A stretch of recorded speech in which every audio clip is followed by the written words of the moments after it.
হরে কৃষ্ণ। আগামী রবিবার অর্থাৎ 19শে এপ্রিল থেকে আমাদের মন্দিরের বাৎসরিক উৎসবের সূচনা। এই উৎসব দেখতে দেখতে 42তম বর্ষে পদার্পণ করল। তারই প্রস্তুতি আমরা নিচ্ছি। আমি আমার পুরো ব্যাটালিয়ান নিয়ে নেমে পড়েছি মন্দিরটাকে সুন্দর করে সাজাতে। তার জন্য তোমাদের দেখতে হবে মন্দিরটা আমরা কি করে সাজানো।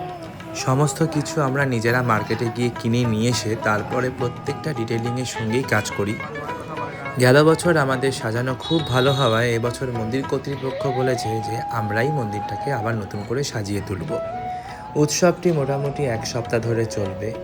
এই 19 তারিখ শুরু হবে আর 26 তারিখে গিয়ে শেষ হবে।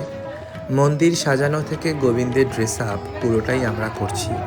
গোবিন্দের কৃপায় উৎসবের সময় প্রচুর লোক আসে, অনেক ভক্তের সমাগম হয় আর খুব সুন্দর অনুষ্ঠান হয়, দেখে প্রাণ জুড়িয়ে যায়।